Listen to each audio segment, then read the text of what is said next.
Welcome to the Imperium Forex daily video. Before we begin, it should be noted that any advice is of a general nature only and that your personal circumstances have not been taken into consideration. Hello everyone, my name is Rob Clayton and thank you very much for joining me. Well, to start with, the silver price action is attempting to try and recover in front of that support of $16.35. What is mainly helping this is due to the fact that the gold rebounded from the $12.57 support. On the day, we could see an impulse up towards that recent highs, but the resistance is seen now at $16.75.80 since the rejection of $16.90. What is evident is the fact that the stochastic is holding to a negative crossover and the MACD is slowly coming down.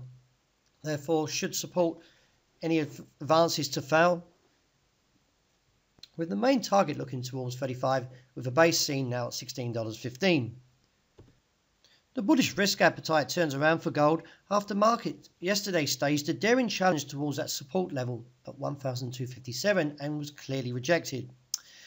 It is viewed that although the technicals are overbought and slightly on the negative side, we could see an impulse towards 74 and see how the market plays from there, as a break above there would give further short coverage towards 77.82 at a stretch.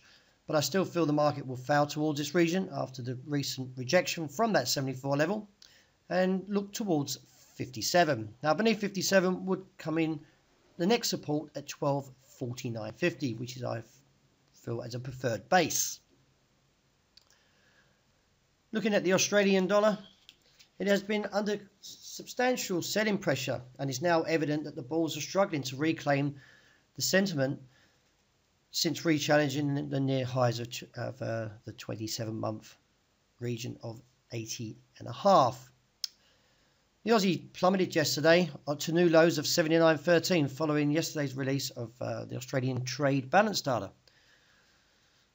The Australian Bureau of Statistics said that the trade balance narrowed by 0.856 billion in June from 2.824 billion in May. Also, what does appear that the initial selling was motivated by China Asian Services PMI.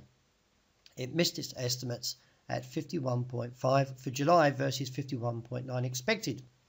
So as I mentioned, looking at the technical implications, they are bearish and I do expect to see a move towards 78.95 with a base holding at 78.50. Now do be a little bit cautious for those trading from the negative side, is the fact that we could be seeing firmer bids building towards 78.50 and may see a recovery from there. So I do recommend to lower your stops or raise your take profits accordingly to your preference. Any advances on the day sees resistance at 79.65.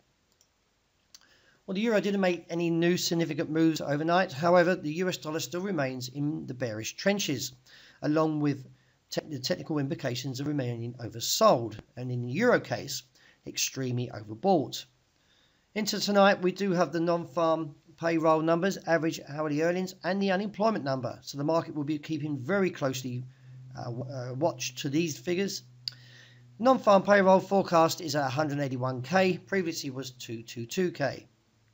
The unemployment, however, looking to be a touch lower to 4.3, currently at 4.4. So if the market can regain on the US side, then we could see weakness to the euro and retreat from the 119 handle and look back towards the support at 118.25 and 117.70 and reassess from there. As a break beneath 117.70 could expose the uptrend at 114.80.90. But it really depends to the numbers tonight.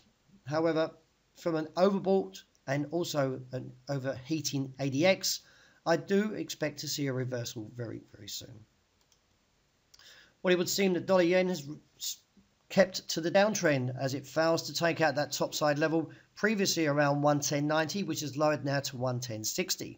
In light of the current pattern, the market is looking towards that challenge of 109.30.50. Now towards there, should see a failed attempt. I do expect to see, from a technical point, a rebound from there and take out the 110.60 level and look towards 112. Now do note, if you are a buyer from this region, keep your stops very tight as they are probably building beneath this level. If breached, then I see dollar yen falling towards the regions of 108.65 to 107.40.65. But as I mentioned, I don't hold that view very strongly due to the fact that technicals are oversold. And to wrap up with sterling, a very interesting price action overnight as the pound displays significant losses after the Bank of England kept interest rates at 0.25%, but noticeably has lowered its 2018 forecast for GDP and wage growth. The rejection from the 11-month high of 132.66, which was the resistance, by the way, at 55.65, has posted an outside range day. Now, if this is true to its nature, then we should see further pressure to the downside and bring in a target of 130.70 and beneath there, if breached from the trend, to 128.50.